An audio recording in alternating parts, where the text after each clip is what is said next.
Guess what time it is, folks? Did I call you folks? I meant fellow physicist.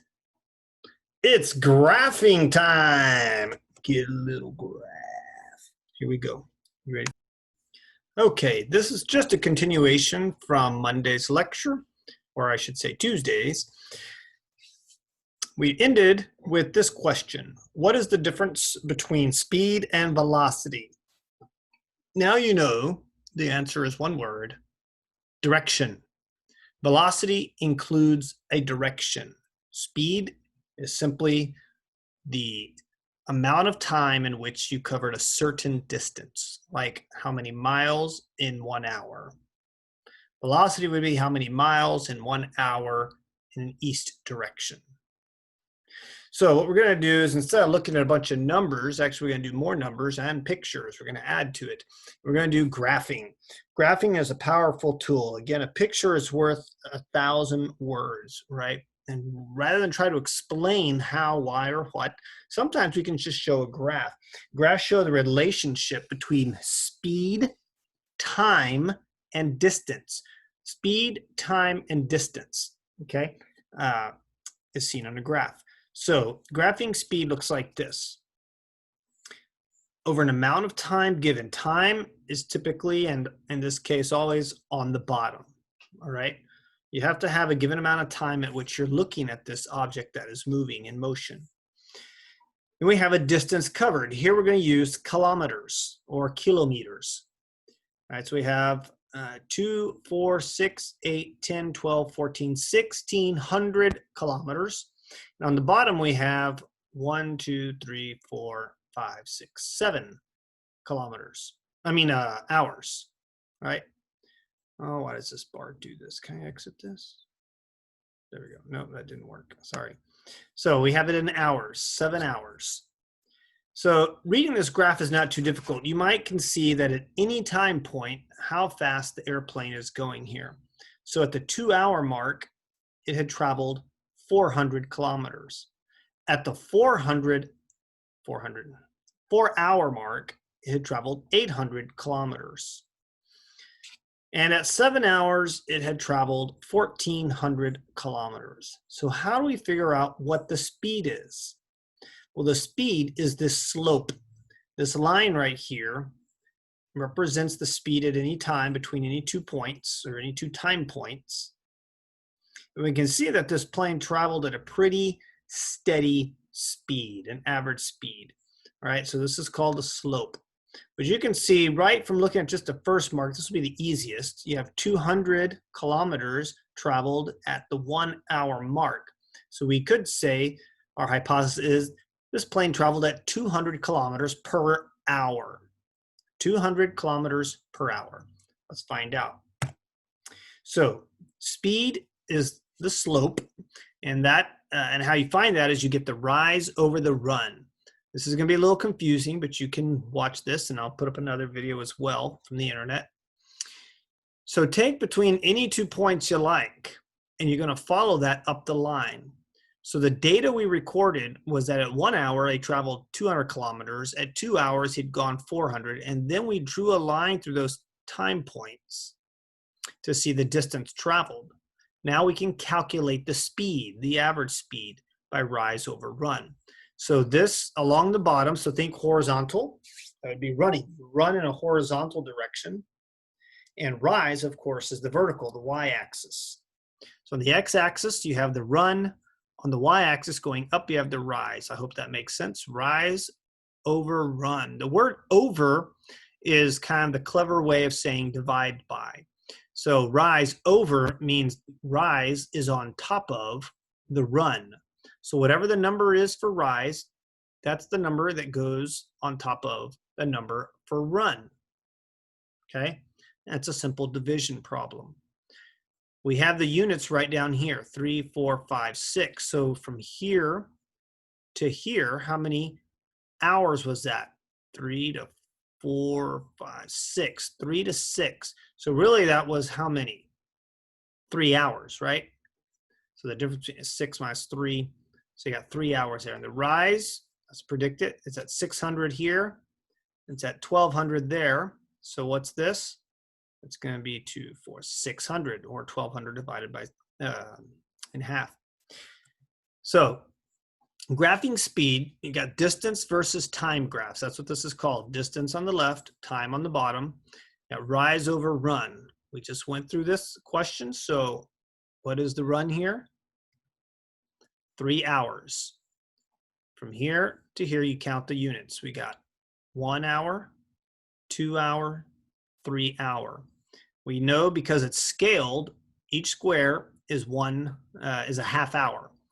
So starting here, we have 1, 1.5, 2, 2.5, 3, 3.5, 4, 4.5.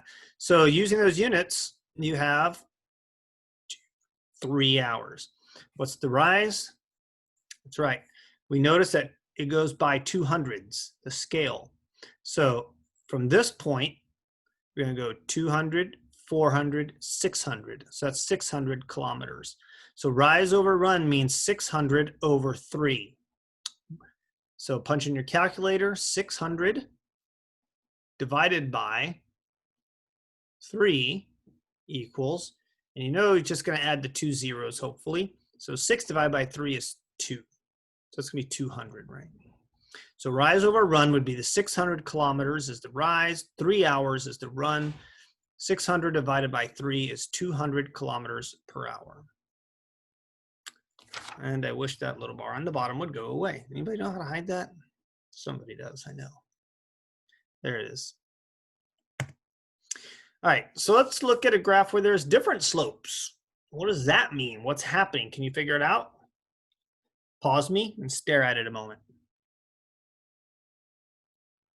Sorry, no fancy music. Okay, so hopefully you paused and stared at it a moment. So we have going up, and then it goes flat, and then it goes up a little higher. All right, so we have, once again, time on the bottom, distance on the side, and we start taking time at 1 hour, and this looks like, once again, half-hour marks. So to go from here to here, that's a vector of time, right? And we go up 1 square. 1 square is 1 kilometer. So a rise over run would be 1 kilometer over 1 hour. How fast is this guy running? About a kilometer an hour. That's almost half a mile in 60 minutes. Not a very fast runner. Okay, but better than I could probably do.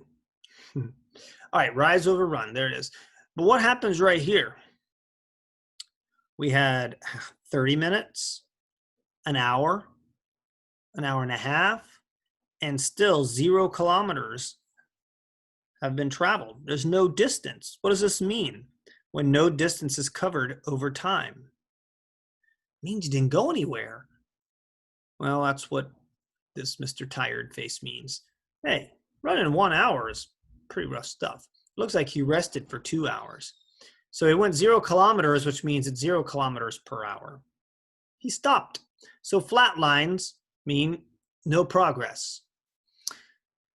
But that rest was worth it, because look what happens. Now what is he? Let's just take this moment and this moment. And this is the power of slopes and lines and calculating slope, because you know we did not connect any data there.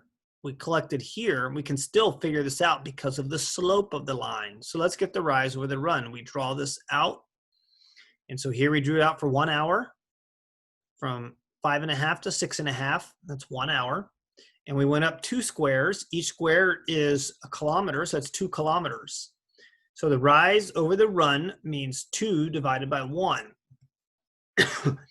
So at this point, 1 divided by 1 is 1 kilometer per hour. Here we had a slope of rise over run. 0 kilometers per hour means 0 kilometers per hour. He was not going anywhere. And lastly, the rise was much greater over the run. 2 kilometers an hour, he double timed it than from the time he began, right? So 2 kilometers per hour. Look carefully at these lines. Do you see any difference in these two lines? So here's a distance versus time graph of my position during a race. what was my average speed for the entire race? Now, you could get all these little distances here where I was going a little lower, slower, sped up, took a little break, and really looked like I got going here. But for the entire race, if you want average speed, you might know you want to get the overall rise. The highest point was 12 over the overall time, which was the run, 6. 12 then divided by 6 is, on average, 2 kilometers per hour. Let's see. So here's my rise. 1, 2, actually I'm counting by the scale over here. You want to look at your scale units, 2, 4, 6, 8. So I got 2, 4, 6, 8, 10, 12. And here we have half 1, half 2, half 3, half 4, all the way to 6. So the rise is 12 kilometers, the run is 6 kilometers. Therefore, I plug that into the formula for average speed, which is distance divided by time. And you have 12 divided by 6, keep the units, and so 2 kilometers per hour. Hopefully those examples help. Here's a quick question. What does the slope of a distance versus time graph show you about the motion of an object?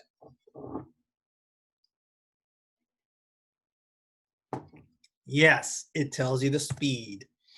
So look at these 3 graphs. Quick, tell me, who was fastest, Bob, Jane, or Leroy? Well, one thing you can do is look at the total distance covered, but look how steep that slope is. They all covered a distance of 6 miles. What's the time for Leroy? Well, 6 miles over 3 hours means 2 miles per hour. Look at Jane. 6 miles also. She did it over 4 hours. So what's 6 divided by 4? It's like 1.5. And then look at poor Bob. He had a rough time, but hey, he was pretty steady. Bob also ran 6 miles, and he did it in 6 hours. That's 6 miles per 6 divided by 6 is 1. That means 1 mile per hour. He was the slowest. Sorry, Bob.